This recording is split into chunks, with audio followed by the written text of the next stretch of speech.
comment décoder un tirage en 3 cartes. Alors, prenons une carte, le chariot. Le chariot à l'endroit signifie victoire, réussite, triomphe, tel l'empereur qui rentre de ses conquêtes et qui est acclamé par tout le monde. Imaginons la même carte, le chariot, tirée à l'envers, la tête en bas, ce qui signifie dans un tirage un obstacle, un problème ou une difficulté. Autrement dit, les mots inversent à ceux de la carte à l'endroit. Ainsi, le chariot à l'envers symbolisera une défaite, un échec, voire même le ridicule. Prenons une autre carte, prenons le pape. Le pape qui est en train de bénir d'un geste ses ouailles, qui regarde vers la droite et qui d'un coup de crosse assène le savoir au petit bonhomme de droite. Du coup, cette carte symbolisera l'enseignant, l'enseignement, les élèves, et si on le voit sous l'aspect adulte, le formateur, le consultant, l'expert, etc. Une troisième carte dont nous avons déjà parlé, le battleur qui symbolise le monde du travail, le travailleur, celui qui se met au travail, travail de type plutôt manuel d'ailleurs. Imaginons maintenant la question suivante.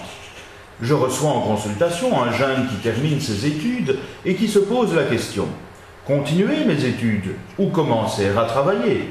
Voici le tirage. Il octroie le chariot à l'envers, le pape à l'envers et le battleur.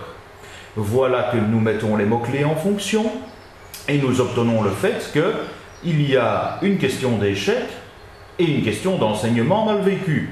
De plus, l'échec et l'enseignement se regardent. C'est donc un échec que de suivre un enseignement. Si on regarde 7, qui regarde 5, et si on voit 5, qui regarde 7, le pape qui regarde le chariot, on voit que l'enseignement ne mènera pas à la réussite. De même, nous constatons que le jeune, la carte du battleur, qui est un jeune homme, regarde d'un mauvais œil, puisque ce qu'il regarde est tiré à l'envers dans le tirage, l'enseignement. L'enseignement n'est donc visiblement pas bon pour lui. Ce qui nous simplifie la vie, c'est que le mot « étude » est sorti dans la question, mais également dans la réponse, puisque les études sont symbolisées entre autres par la carte du pape, et elle est sortie à l'envers. Quant au travail, il est sorti à l'endroit, et il est sorti à l'endroit et au futur, puisque c'est la dernière carte. Le monde du travail est donc une bonne chose, le monde des études une mauvaise. À la question de ce brave jeune homme, je dirais « arrête tes études et commence à travailler ». Ce que j'ai voulu illustrer ici est donc l'élément suivant.